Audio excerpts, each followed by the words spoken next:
Hi అందరికీ నమస్కారం. ప్రపంచంలో చాలా గ్రేట్ థింగ్స్ జరుగుతూ ఉన్నాయి, కానీ మా ఇంట్లో మాత్రం great things always happens in the kitchen. ఈ స్వీట్ కార్న్ని నేను ఈరోజు ప్రెషర్ కుక్కర్లో కానీ వాటర్లో కానీ వేసి కుక్ చేయలేదు, స్టీమ్ కుక్ చేశాను. స్వీట్ కార్న్ వండిన విధానం హెల్దీనే, అయినా సరే స్వీట్ కార్న్ హెల్దీ అంటే నేను మాత్రం నమ్మను. నా లిస్ట్లో అది జంకే. అయినా ఇంట్లోకి తెస్తూనే ఉంటాను, అప్పుడప్పుడు వండుతూనే ఉంటాను. ఈ తోతాపురి మామిడికాయ ముక్కలు చూడండి, ఆ మరకలు కట్ చేసి ఫ్రిడ్జ్లో పెట్టడం వల్ల అలా వచ్చినవి. మళ్ళీ చిన్నగా ముక్కలు చేసినప్పుడు లోపల సైడ్ లేవు చూడండి ఆ మరకలు.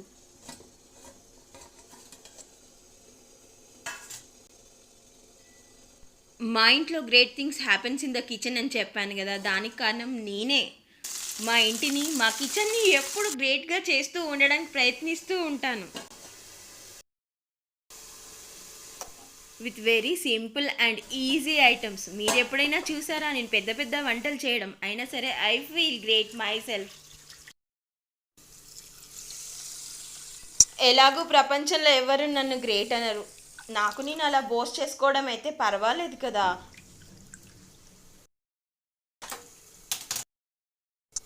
ఇక్కడ చూడండి, లంచ్లోకి బ్రౌన్ రైస్ వండుతున్నాను.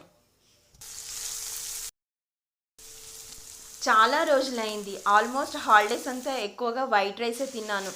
అలా అని బ్రౌన్ రైస్ అనగానే ఫుల్ హెల్దీ అని అయితే నేను చెప్పలేను. హాలిడేస్ నాకు కాదు, పిల్లలకి అయిపోయాయి, స్కూల్ కూడా స్టార్ట్ అయింది. సో యథావిధిగా కిచెన్లో లంచ్ అంటూ స్నాక్ అంటూ ఏదో ఒకటి ప్రిపేర్ అయితే చేయాలి కదా. ఈ మామిడికాయతో నేను పప్పు కూర ఎలా చేశానో తర్వాత వీడియోలో పోస్ట్ చేస్తాను. బ్రౌన్ రైసా హెల్దీ కాదా అలా ఆశ్చర్యపోకండి. నా ఉద్దేశం ఇది హెల్దీ ఇది అన్హెల్దీ అని కాదు.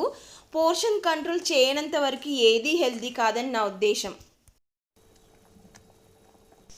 వైట్ రైస్ కంటే బ్రౌన్ రైస్ మంచిదని వండుకుంటామా, కానీ ఎలా తింటాం?